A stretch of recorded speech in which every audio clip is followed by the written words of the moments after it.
On Point with Craig's Investment Partners.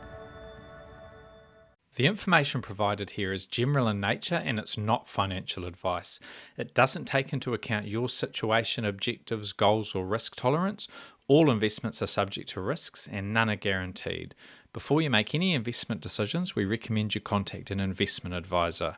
For more information about our services or to view the Craig's Investment Partners Financial Advice Provider Disclosure Statement, please visit our website, which is craigsip.com.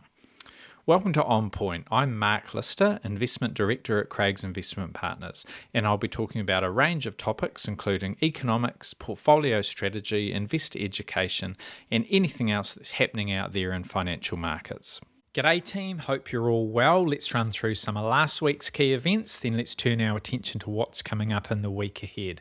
It was a good week for most global share markets and there was no shortage of things to monitor. The S&P 500 index in the US was up 1.1% despite a hotter PCE inflation report, a weaker than expected GDP print, and that Supreme Court ruling against President Trump's sweeping tariff policies. In a 6-3 majority decision, the Supreme Court held that the use of the International Emergency Economic Powers Act to implement those tariffs was unconstitutional. So in response, Trump has vowed to put in place a 10% global tariff under Section 122 of the Trade Act of 1974, so he's going to use a different piece of legislation to allow him to do this, and he's also going to order a raft of trade investigations, which he's hoping will allow him to enact more permanent tariffs. I think using that Section 122 only allows you to put them in place temporarily. So plenty more to come with this story. We will have to wait and see how the cards fall, but that is the news that we got out of the US on Friday. Other markets were stronger again. The US and Europe were up more than 2% each. Emerging market equities were 0.8% higher, so a little more subdued. And Japan, the only major market to decline. Japan was down 0.3%, but it's had a very good run and it's up almost 12% year to date. So one of the best performing markets out there, along with emerging market equities. The Australian market, the ASX 200, had a good week. It was up 1.8%.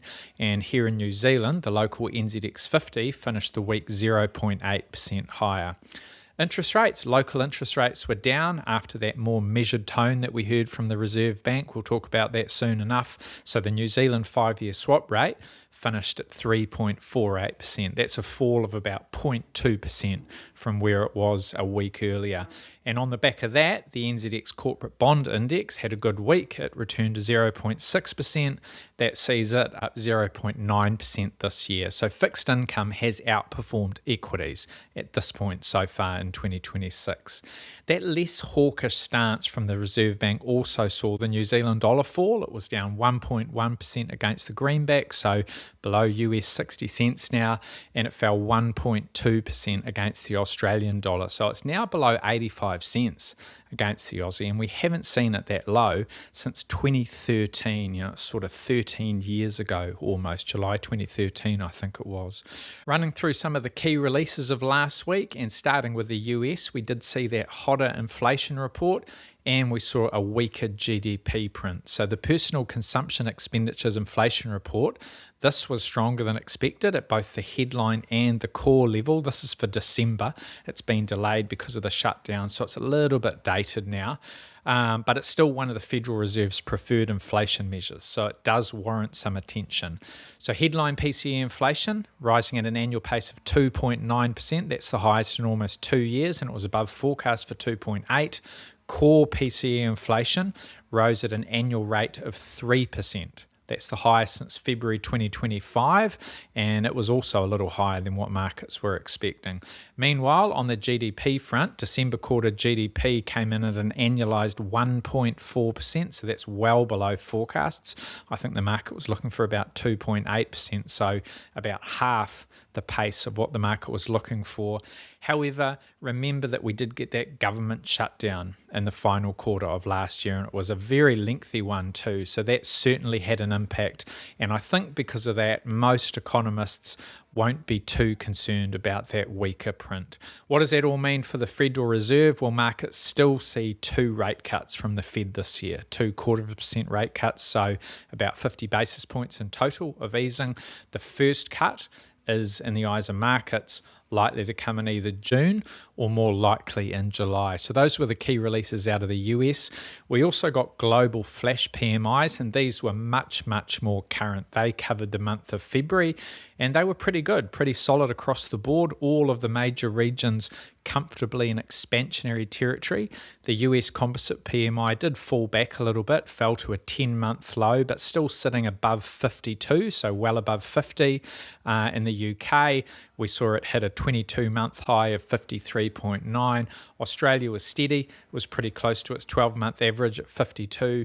In Japan, the composite PMI was very strong. It rose to 53.8. That's the highest we've seen in Japan in almost 3 years. So putting all that together and then looking at the detail, I think this suggests that we are seeing that healthy expansion across most of the major regions of the world, although there has been a cooling in the US, and that GDP report just gives us confirmation of that. I think that has continued into 2026. Things just a little bit slower. Bad weather been a part of that in recent weeks. You've also seen slower demand on the back of uncertainty around the political backdrop, and with those tariffs being ruled not okay by the Supreme Court, it'll be interesting to see how things develop there. I would think that that is potentially a positive. You know, everyone was worried about the tariffs. People didn't like them last year. So if some of them are going to have to be wound back, one would think the market will take that well. So we'll just wait and see what the reaction looks to that and the response we see from Trump. That'll be a real focal point in the weeks ahead. Here in New Zealand, what did we get last week? We've got a housing market report early last week. It was for January. A slow start to 2026. National sales volumes well down on the previous month. You know, that's normal at this time of year. It's the holiday season, so it doesn't tell you a lot. But they were also lower than the same month a year earlier. So that's a bit more apples with apples, and it does point to the market still being quite sluggish. The house price index was down slightly for the month, so it's down on an annual basis too, and you are still seeing quite a bit of divergence between regions. So some of those southern regions, you know, the likes of Canterbury, Southland, Otago, confidence looking a lot stronger in those parts of the country compared to elsewhere. So housing market, no real sign of improvement there either. And we actually don't want to see too much improvement. Steady would be good, but you certainly don't want to see the housing market rocketing ahead. Dairy prices, these have been very positive, and we got more good news last week. They do just keep pushing higher, so it's been a really good start to the year for the dairy sector. The global dairy trade index rose 3.6%. That is its 4th consecutive rise, and that sees prices up 19.2% this year, and we're only a couple of months in. So prices are back at September levels. Remember, we had a very weak second half of 2025, so we've recovered from a lot of that weakness. And Fonterra, after cutting its milk price forecast twice late last year, cut it in November, cut it again in December, now they've upgraded it. So the new range is $9.20 to $9.80, so that's a midpoint of $9.50, and it's up from the previous midpoint of $9. So they've gone up 50 cents, which is, 5 or 6% from where they were. So very positive. Right, the main event last week was the Reserve Bank of New Zealand, and the new governor and her team struck a refreshingly balanced tone. So as expected, the OCR was left unchanged at 2.25%. That was exactly what we all thought, but the focus was on the forecasts and that future OCR track, which was raised compared to the November MPS, but it wasn't raised nearly as much as markets had been expecting. So that was good news. The Reserve Bank did acknowledge some of those stronger economic indicators and that hotter inflation print that we saw in the December quarter. But generally, they struck a much more measured, balanced tone, and they still recognise that spare capacity across the economy is there, which means they don't want to jump the gun by getting too aggressive too early. So the OCR track, this is where all the focus was, and it was increased. They increased it by 10 basis points when you look out to December 2026. From where it was before, it's up 10 basis points. So that essentially, based on the new forecasts, suggests that the Reserve Bank sees a 50% chance of a rate hike in the final 3 months of this year, so 50-50. That's up from pretty much no chance, as was implied in the November figures. So they're keeping their options open, right? 50-50, they're leaving the door open, but they're not committing to it because there's still a lot of water to go under the bridge. There's an uncertain outlook. You've got an election coming, so no reason to commit to anything too early. Markets had moved much more aggressively than this, and going into this release, markets were pricing at least one, but closer to two rate hikes before the end of this year. So those market expectations fell after this new forecast set, and market pricing is now sitting at 29 basis points of tightening this year. So that means basically one hike in the eyes of markets. So it's come down, but it's still sitting a little higher than where the Reserve Bank figures are at. They've got 13 basis points of tightening from where we're at today in terms of the OCR. So all in all, I think this is good news. You've got a measured, balanced, sensible central bank that is going to play this with a straight bat, and it will just see how things go, react to the data, not overcommit, not jump the gun. So the market did like that release. That was the key one for us. Looking ahead, the global economic calendar is actually quite light this week. In the US, the highlights are likely to be the Conference Board's consumer confidence measure. That is out on Tuesday, I think, for February. And then we'll get the delayed January PPI report. That is later in the week. We'll obviously also be watching for the market reaction to Friday's Supreme Court decision. And President Trump is set to deliver his State of the Union address. That is on Tuesday. So lots to watch elsewhere. Here in New Zealand, Thursday's ANZ Business Outlook for February. That will be the key release.